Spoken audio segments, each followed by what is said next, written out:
नमस्कार दोस्तों, मैं हूं अतुल सिंह। मोदी ने किया ही क्या है?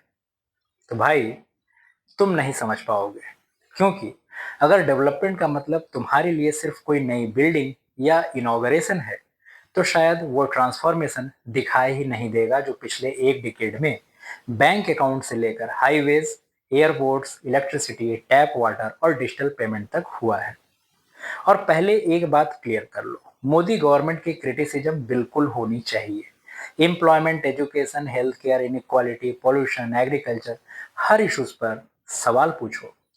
लेकिन क्रिटिसिज्म करना और ये कह देना कि मोदी ने किया ही क्या है, दोनों अलग बातें हैं। आज आइडियोलॉजी नहीं, नंबर्स की बात करते हैं। जुलाई 2026 तक जनधन योजना के 58.77 करोड़ बेनिफिशरीज हो चुके हैं।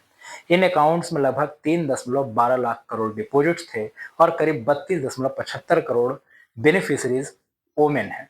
इसका मतलब सिर्फ बैंक अकाउंट खोलना नहीं था। इसी फाइनेंशियल इंफ्रास्ट्रक्चर ने डीबीटी, पेंशन, सब्सिडी और वेलफेयर पेमेंट्स को डायरेक्टली बेनिफिशरीज तक पहुंचाने का प्लेटफॉर्म दिया है। गवर्नमेंट के डीबीटी पोर्टल के मुताबिक cumulative direct benefit transfer 52.59 lakh crore से ज्यादा हो चुका है और एस्टिमेटेड गेन्स 5.14 लाख करोड़ से ज्यादा है। फिर आया डिजिटल इंडिया। 2016 में यूपीआई लॉन्च हुआ। आज चाय वाला हो, सब्जी वाला हो, ऑटो ड्राइवर हो या small shopkeeper, QR code India की एवरीडे इकोनॉमी का हिस्सा है। सिर्फ मई 2026 में यूपीआई पर लगभग 23.2 बिलियन ट्रांजेक्शन हुए हैं, जिसकी वैल्यू करीब 29.9 लाख करोड़ थी। एक मशीन में 23 बिलियन से ज्यादा ट्रांजेक्शन। और फिर सवाल, मोदी ने किया क्या है?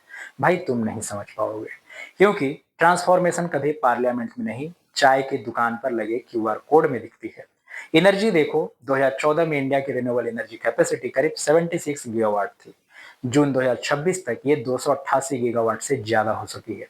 सोलर कैपेसिटी 2014 में मात्र 2.8 गीगावाट के आसपास था। जून 2026 में 162 गीगावाट से ज्यादा, 2.8 से 162 गीगावाट। इस डिफरेंस को आइडियोलॉजी से नहीं, कैलकुलेटर से समझो। एविएशन देखो, इंडिया में अब 165 ऑपरेशनल एयरपोर्ट्स हैं। उड़ान के थ्रू जून 2026 तक 95 एयरपोर्ट्स, हेलीपैड्स और वाटर एरोड्रोम्स कनेक्ट हुए। 677 रूट्स ऑपरेशनलाइज हुए और लगभग 1.86 करोड़ पैसेंजर्स ने ट्रैवल किया।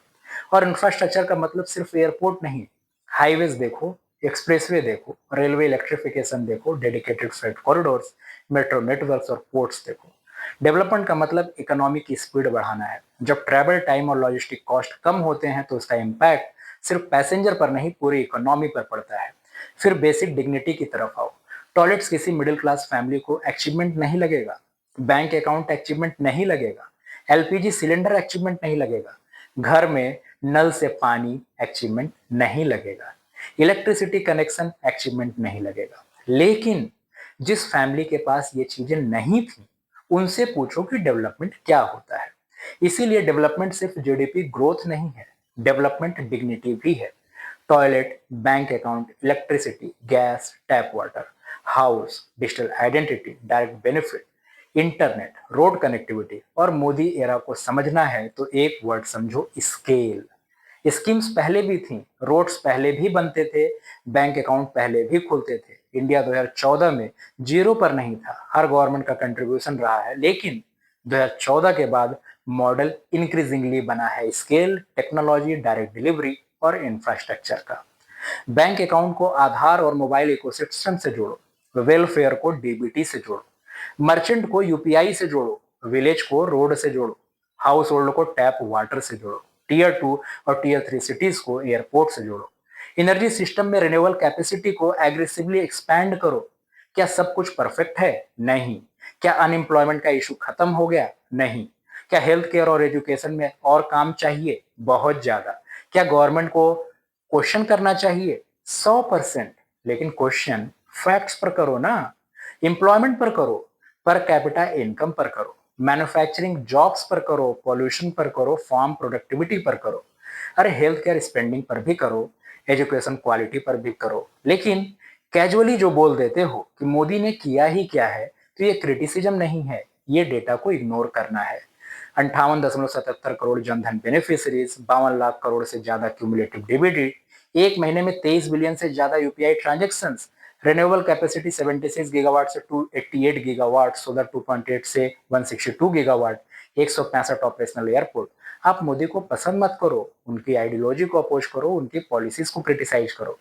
वोट देना है या नहीं देना है वो आपका डेमोक्रेटिक राइट है, लेकिन पॉलिटिकल डिसएग्रीमेंट के लिए इकोनॉमिक और इंफ्रास्ट्रक्चर ट्रांसफॉर्मेशन को इरेज कर देना ये इंटेलेक्चुअली ऑनेस्ट नहीं है। तुम बैंकरप्ट हो मेंटली।